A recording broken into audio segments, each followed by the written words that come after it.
Welcome to another episode of The Journey with Ammar Sheikh, where we unfold stories of achievers, believers, and dreamers. Every person's life is a story, some told, some untold. Today we are going to uncover one of those, keeping it raw, real, and inspiring. Today on The Journey we have a remarkable guest whose story is a testament to perseverance, leadership, and purpose. Kristina Tesser Derksen, a proud Milton native who has dedicated her life to serving her community and her country. Born and raised in Milton, Kristina's journey reflects deep roots and bold ambition. After earning her degrees in politics and history from the University of Toronto and later her law degree from the same institute, she built a thriving career in law, working with national and boutique firms before launching her own practice. But Kristina's calling reached far beyond the courtrooms. In 2018, she stepped boldly into public service and won her first election as a municipal councillor. She went on to serve 2 successful terms on Milton Town Council before advancing her federal stage.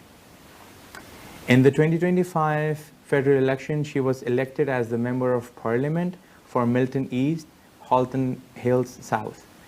And while her provincial run earlier didn't unfold as hoped, Kristina returned with even greater determination, untimely securing her seat in the House of Commons of Canada the same year. She is a wife, a mother of 4, and a lifelong Miltonian. Kristina's journey is a proof that resilience and purpose can turn every challenge into a stepping stone. Her guiding principle is leadership isn't about being in power, it's about being in service. On that note, let me please welcome our honorable guest, Kristina Tesser Derksen. How are you, and welcome to the show. I'm good. Thank you so much, Mar, for that kind introduction. You're welcome, and thank you for taking time out. I know you're always busy and swamped with work, but you gave me a date and you're here before me. Thank you so much on that. You're welcome. Kristina, as you know, I've already mentioned about the format of the show. It's about how I give back to my community leaders and the contributors of the society, not only from their work perspective, but also in their personal life. So I'll start with you, if you can tell our audiences about yourself a bit and about your early days. Yes, thank you so much. Well, I was born in Milton, and my parents raised us in a place called Milton Heights, which is a lovely little area of Milton, just in the shadow of the Niagara Escarpment, kind of picturesque in the country. My father was a child refugee from the Second World War. He came from Italy with his parents, and my mother is, I think, a 5th-generation Canadian, and I'm the oldest of 4 siblings, so I have a sister and 2 brothers. And from an early age, like many children, I felt deeply affected by unfairness, and I had an innate sense of justice, I think, and that stayed with me into my young adulthood. So after I went to high school, I decided to go to college and become a funeral director. So this is a profession that I did for several years in Milton and Georgetown. But I always felt there was something more that I wanted to do, and it was that sense of justice that pulled me towards a legal career. So after I was married and my husband and I had our 4 children, I said to him, I think I want to explore becoming a lawyer.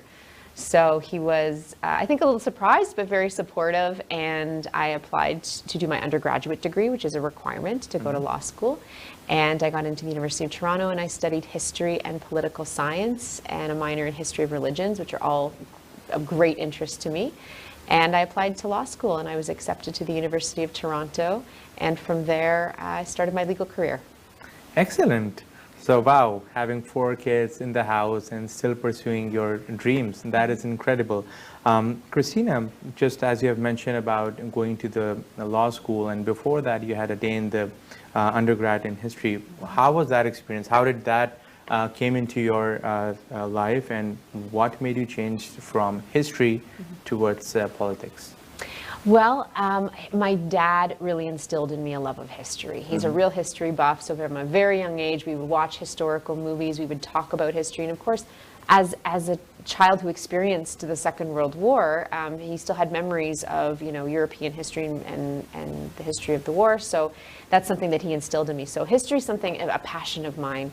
And I studied political science at the same time because those two subjects are so interwoven, right? Yeah. History drives politics and politics drives history. Absolutely, yeah. And it was a wonderful time in my life studying my undergraduate degree. I thoroughly enjoyed it. It's still so fascinating to read that material, and sometimes I'll go back into my old exams and my old essays, and I'll read and reflect on how my opinions may have changed or how many of them have stayed the same. Yeah. Okay. No, that's so interesting. So you always had the the eye for having a justice around while even growing up in your lovely neighborhood.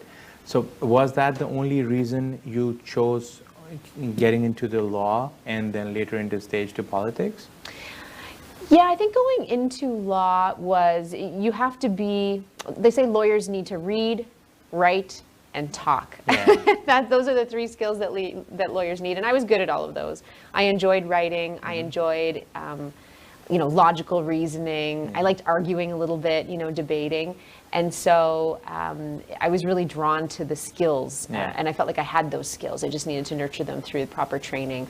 So it's an attractive degree because it's quite versatile, and let's face it, you can earn a living. And at that point I had a family, and I thought, it'd be nice if I could contribute as much as I can to the family with a prosperous career. And so it was a practical decision as well as one from the heart. Okay, no, amazing. I know the way you speak. I have seen you in some of the sessions, and you are remarkable. And I can sense that it's a whole journey which takes you in the steps of coming to where you are. Excellent. Any particular challenges or early days challenges you had to face, be it in your education or otherwise? Well, yeah, I would say the big challenge was time management and managing. Law school is not cheap. It was expensive, and so my husband was supporting a family of 6 on his income alone, while I was using a lot of family money to pay my tuition and travel back and forth to Toronto and buy textbooks and all that stuff. So I did work part-time through law school as well to help out as I could. But we knew that time and that money was an investment in my education so that I could contribute more to the family once I got my degree and I was practicing. So yeah, challenges having 4 children while going to law school. I would say time management was really important, learning how to prioritize. But I was very fortunate to have an incredible support around me, not just my husband, but my parents, my siblings, my mother-in-law, who pitched in and helped out. And it really, it was a family effort to get me through law school and give me the opportunity to then launch into a different career. Brilliant. I think that's so interesting when you have the right people around, be it your family or your friends. That becomes your integral part of your support system. And that's how you can give back to the community on the position you are at. Okay, very interesting. Ever you have seen any time during the part when you were struggling or getting to your dreams, going to law school, managing the kids? So how are you really balancing things even after becoming the counselor for Milton? How was your work-life balance? What was the keynote or driving force behind it? I think, again, having the responsibility of a family, failure just wasn't an option. So, I had to succeed. I had to do well in my career, and not just for them, but for my clients and for myself. But you have to prioritize too. You have a family; they have to come first. So again, it was a matter of just being very, honest with myself about what I was capable of doing with the resources I had as far as time. And so, it was really just a matter of being realistic and doing what I could and doing what I could well. Maybe sometimes saying no to certain things because, if you do too many things, you'll do none of them well. You'll do all of them poorly. But it was in 2018 when I turned to my husband. I said, our youngest child is now 13 years old. So they're teenagers now. They're not as labor intensive. And I feel compelled to get involved in the community in a different way now. I think I would like to try representing people at a political level. And that's when I decided to run for the position of town councillor in the Yeah. town of Milton in 2018. That was in 2018. Yes. So what were the early days challenge for you? I'm sure it must have been a different ball game altogether, practicing law for the boutique firms and having your own practice as well. How was the transition like? The transition actually wasn't too bad. The position of town councillor in Milton is a part-time position. I see. So most councillors would still have a full-time job, a full-time stream of income. So I was working as a lawyer, and the position of councillor, although they say it's part-time, you could make it a full-time position. It can be very busy, but I really enjoyed it. It gave me the opportunity to look at my town a completely different way, and to see how things operate from a policy perspective, and why the decisions that are made, what's the rationale behind that, how to manage large sums of money in a municipal budget. True. And to work with the community in trying to meet the interests and needs of a diverse group of people who may have conflicting interests and needs, and how do you administer their concerns and make sure that everyone feels heard. And they may not all get what they want, but they all have to have input in those decisions. So I found that extremely rewarding, and I ran again in 2022 for the same position, and I was successful in winning my position again. So I was at that point in my second term as a town councillor. All right, Kristina, while talking to you about the elections and not getting through with your provincial elections in 2025, February perhaps, and then you got a call for the federal elections. And I think there was a time when you were thinking that, okay, that is it, you're not winning the elections. What was that story, if you want to share? Yeah, it was quite a dramatic story, actually. So I'll be honest, federal politics is really where my passion is. I really love the issues that we deal with federally. So my dream job was kind of always to be a federal representative. So when I got the call to run, I thought, oh, absolutely, this is amazing. And I really wanted it very badly. And so we worked really, really hard. And the election night came, and it was a very close race, and it was actually too close to call on election night. So Elections Canada said, we'll finish counting tomorrow morning. So the day after, I got the news that I had lost by 298 votes, and I was devastated. I will say I was very upset, and I talk all the time about keeping perspective and thinking about the positive, but I was very, very sad.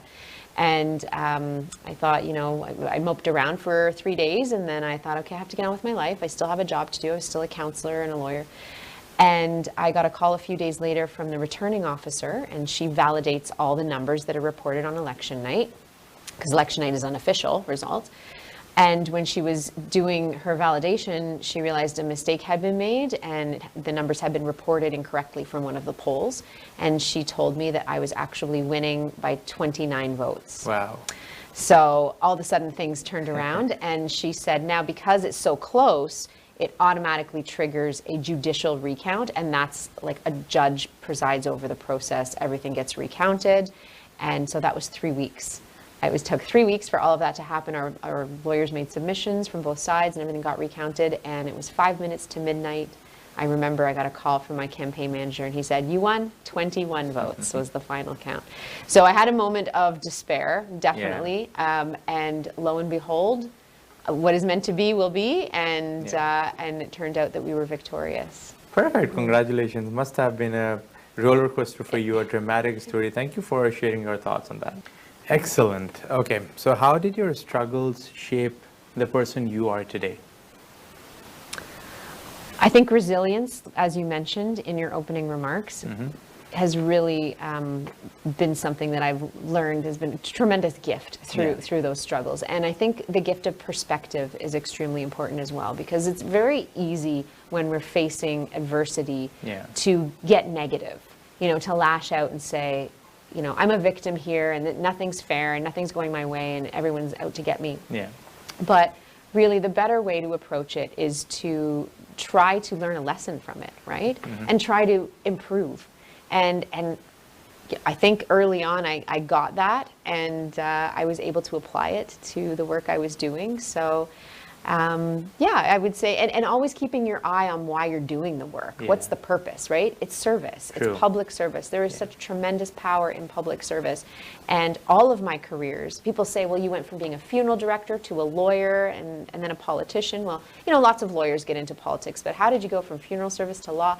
And it took me a little while to realize, but they are all serving professions. They are True. all professions where you're helping people solve problems. Yeah. You're serving people in different capacities. Yeah. And I find that extremely fulfilling. Okay, excellent. From the funeral servicing to practicing lawyer to being the town councillor, Kristina has been there for people. She is by people, and she is all in for the people of Milton. On that note, we'll be taking a short break. Don't go anywhere. We'll be right back as we are discovering the journey of Kristina Tesser. Thank you.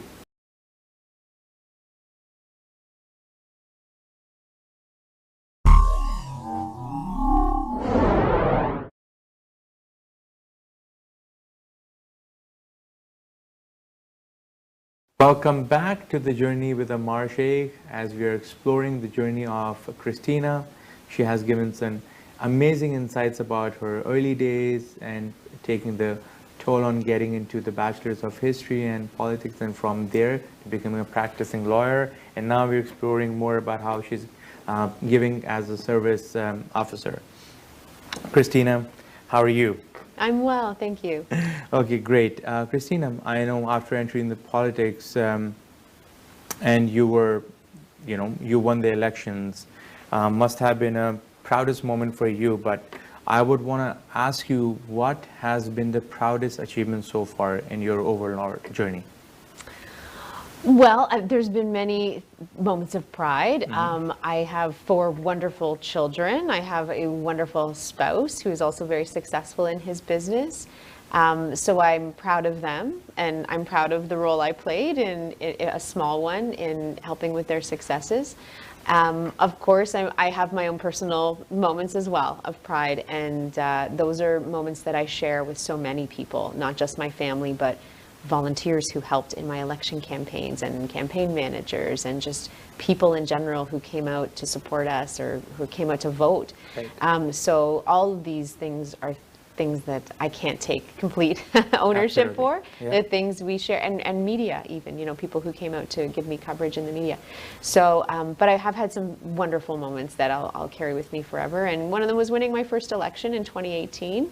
I really wasn't sure how things would go. Again, I was brand new and didn't really understand the whole game of politics, but was very fortunate to have a victory in 2018. And then in 2022, it was wonderful to have that affirmation in my second election and winning again. But there was a moment this year which was extremely exciting for me when I found out that I had won my seat as a member of Parliament for this new riding in 2025 in April. So there have been many proud moments. And again, they're moments that I could not have got to by myself. There was a lot of people helping.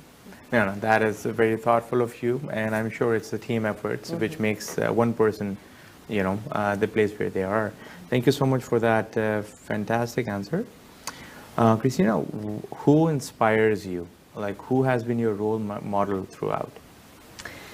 This is always a hard question for me to answer because there are so many really good lessons I've learned from many different people. Of course, my parents, who also, my father coming through adversity as a refugee, my mother, who was a nurse, also a very service-focused profession. And I think, as a child, I probably learned from her the value of compassion and empathy for people. And even my siblings, just the differences between us and seeing how they interact with their world. And we all learn from each other. So there's been a lot of important role models in my life, starting with my family. Now that I'm in politics, there have been some incredible politicians who I look up to a great deal. And again, I learn a lot from all of them. Our mayor in the town of Milton has been serving as mayor for 45 years. When you talk about longevity in public service, there's no one else in Canada that beats his record. So he's been a great mentor and someone to look up to as well. So I think one of the blessings of the careers I've had have been the incredible people that I've been able to meet. and learn Excellent. from. No, you're a true people's person. I can see in your sensibilities, the way you're answering, you're including everyone possible, which is beautiful. Kristina, how do you define success? Success, I think we all have a personal yardstick by which we measure. Some people measure it by the size of their bank account. Some people measure it by the size of their house. I think ultimately, when I think about success, and this is kind of going to my my funeral service profession, I think about, you know, when I'm at the end of my life and I look back, am I leaving a legacy that my children will be proud of? That would be success to me. Beautiful. Yeah, leaving a legacy behind with the right name. Oh, that's beautiful. Thank you for that answer.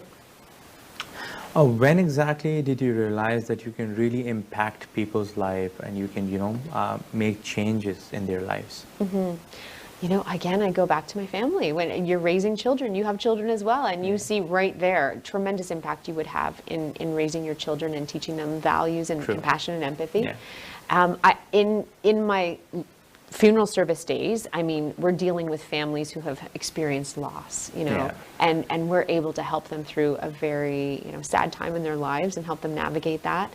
And that has a huge impact on individuals and on families. And then my work in public service and in my law profession, you know, there have been many clients that I've been able to assist, again, using the compassion, the empathy, and of course, you know, advising them with good judgment and sound counsel.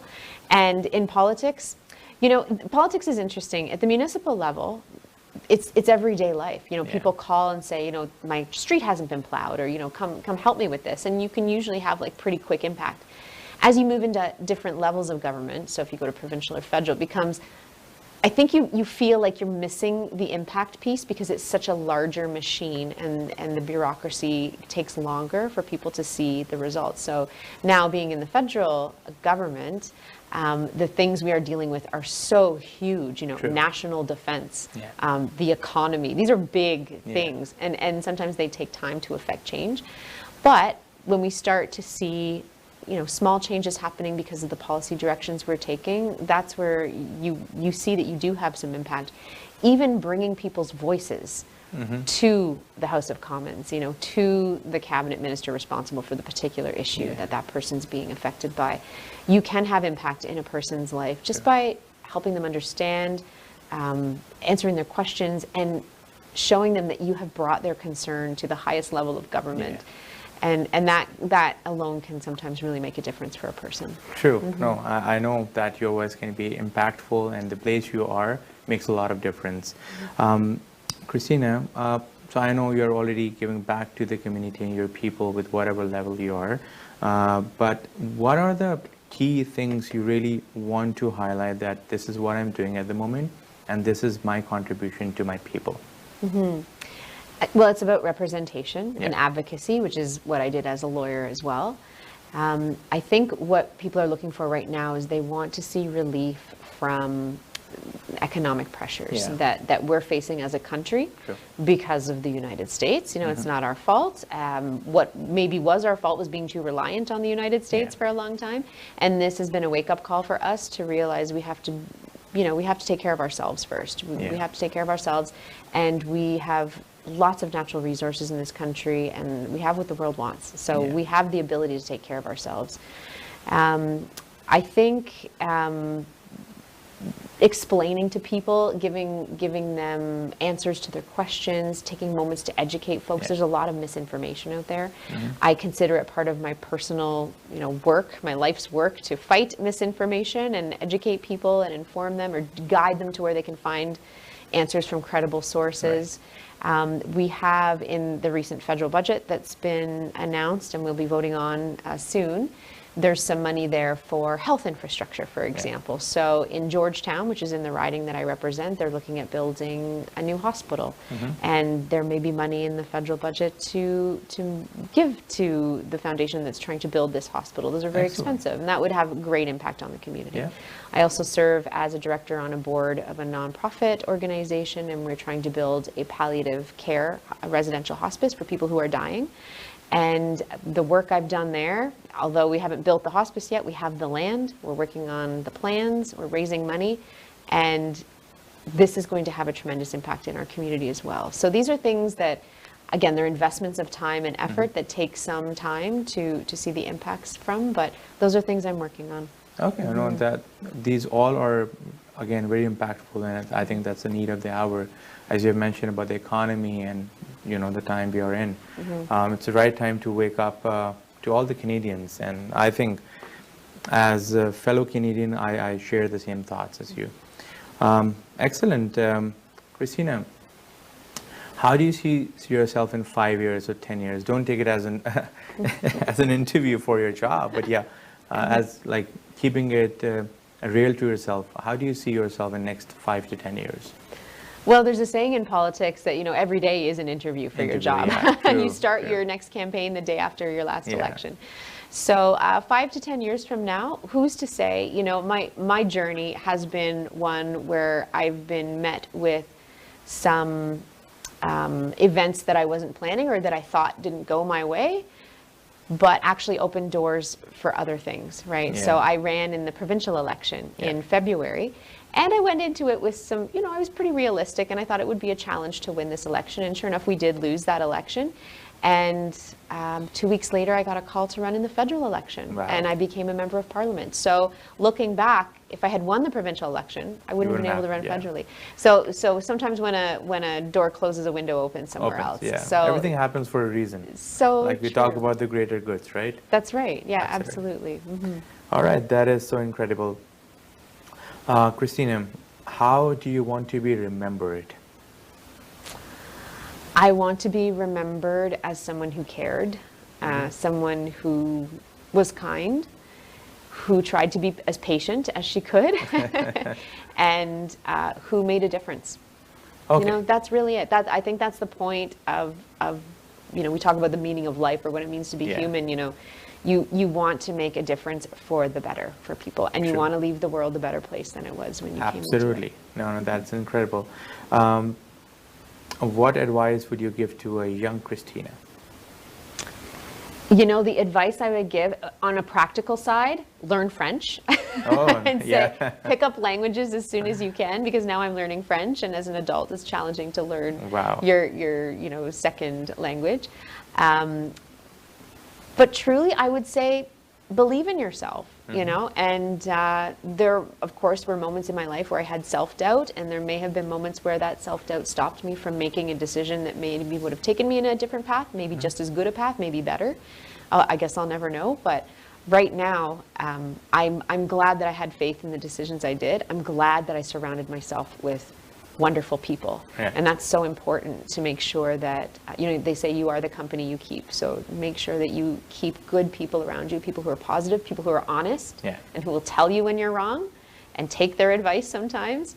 It's important to make sure that your environment is fertile for you to do the best you can and be the best person you can be. Excellent. Kristina, it has been an honor to host you. I would just request you, if you have a few words to say to my audiences on this camera, please. Absolutely. Well, first of all, I want to thank everyone for taking the time to listen to my story.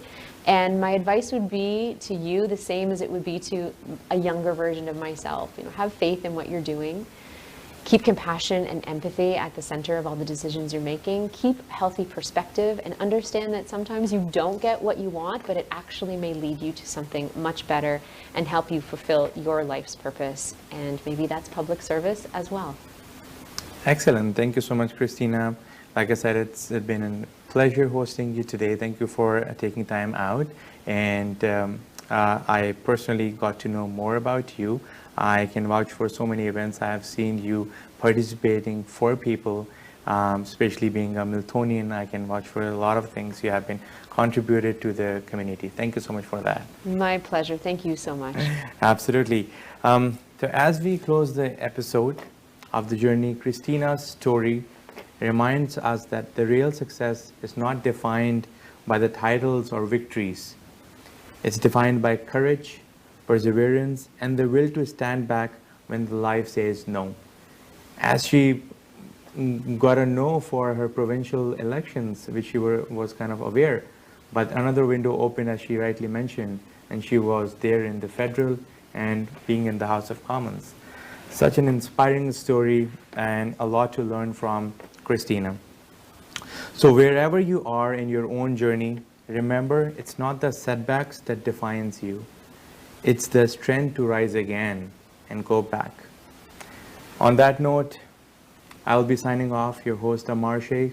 We'll be coming back with another episode, another inspiring story, and a reminder for you to stay inspired, stay driven, and keep writing your own journey. We'll be back with another story next week. Till then, take care and goodbye for now.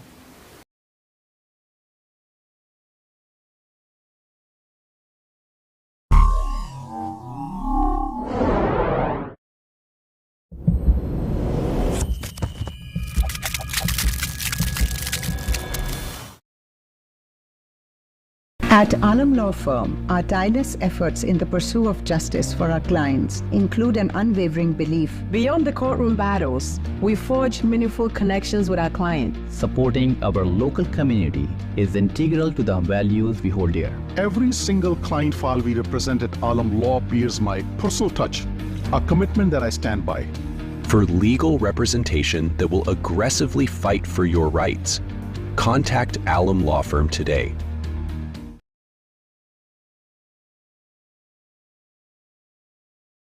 Hello, everyone.